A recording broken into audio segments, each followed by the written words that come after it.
અડાજણ પાટિયાની કલ્પના સોસાયટીના રહીશો અને જૈનો વચ્ચે થયેલ ગેટ ખોલવા બાબતના લોહિયાળ ઝઘડામાં રાંદેર પોલીસે જાતે ફરિયાદી બની ફરિયાદ નોંધી 20 જૈનો અને સોસાયટીના 6 સભ્યોની ધરપકડ કરી હતી। ત્યારે આ મામલે કોર્પોરેટર નીરવ શાહ સામે ફરિયાદ નોંધાવવાની વાત ઉડતા નીરવ શાહે પોતાના તરફી તમામ આક્ષેપો ફગાવ્યા હતા અને પોતે સ્થાનિક નગરસેવક હોવાના કારણે ત્યાં ગયો હોય અને માત્ર સમજાવટ માટે ગયો હોવાનું જણાવ્યું હતું। અડાજણ પાટિયા ખાતે આવેલ કલ્પના સોસાયટીના રહીશો અને જૈનો વચ્ચે થયેલ ગેટ ખોલવા બાબતના લોહિયાળ ઝઘડામાં રાંદેર પોલીસે બંને પક્ષના 26 ઇસમોની ધરપકડ કરી હતી। જોકે આ પ્રકરણમાં હવે જૈનો કાયદાકીય રીતે લડવાનું મન બનાવી રહ્યા છે અને આ અંગે જૈન સમાજના અગ્રણી તથા અડાજણ વિસ્તારના નગરસેવક નીરવ શાહ સામે પણ પોલીસ ફરજમાં રૂકાવટનો ગુનો નોંધાય તેવી શક્યતાઓ ઊભી થઈ રહી છે।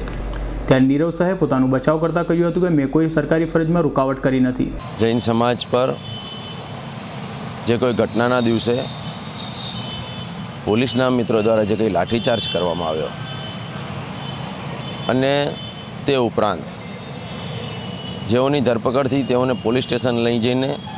તેમની પર જે રીતે દમન ગુજારવામાં આવ્યું છે, જે રીતે ત્યાં પણ એમ લોકોને મારવામાં આવ્યો છે, તેના અમારા સમાજમાં ખૂબ ઘેરા પ્રત્યાઘાત પડ્યા છે અને એના માટે અમે અમારા આ વિસ્તારના ધારાસભ્યશ્રી, સંસદ સભ્યશ્રી અને પાર્ટીમાં તમામ ક્ષેત્ર પર અમે આ બાબતનો પડઘો પાડ્યો છે અને અમારી સાથે જે કંઈ અન્યાય થયો છે, જે રીતે પોલીસનું દમન ગુજાર્યું છે, તે માટે અમે આક્રોશપૂર્ણ રજૂઆત પણ કરી છે અને આવનારા દિવસોમાં કાયદાકીય જ્ઞાન લઈને એ દિશામાં પણ આગળ વધવાની અમારી તૈયારી છે। તમારી સામે પણ પોલીસ ફરજની રૂકાવટનો કેસ થવાની ચર્ચા છે, તો તમે શું કહો? એક વાત આપને ચોક્કસ કહું કે જ્યારે પણ ઘટના બની, હું અન્ય કામોમાં વ્યસ્ત હોવાથી હું ઘટના સ્થળેથી કદાચ પથ્થરમારો થયો એવા સમાચાર પણ છે, સામસામે પથ્થરમારો થયો છે, લાઠીચાર્જ ગુજારાયો છે। આ બધું જ પતી ગયા પછી આ વિસ્તારના કોર્પોરેટરોને મને જ્યારે જાણ થઈ ત્યારે હું ત્યાં પહોંચ્યો છું, એટલે રૂકાવટ કરાવવાનો કે ઉશ્કેરણી કરવાનો કોઈ પ્રશ્ન જ નથી। હું ત્યાં આ વિસ્તારના એક કોર્પોરેટર તરીકે મારી પોતાની ફરજ સમજીને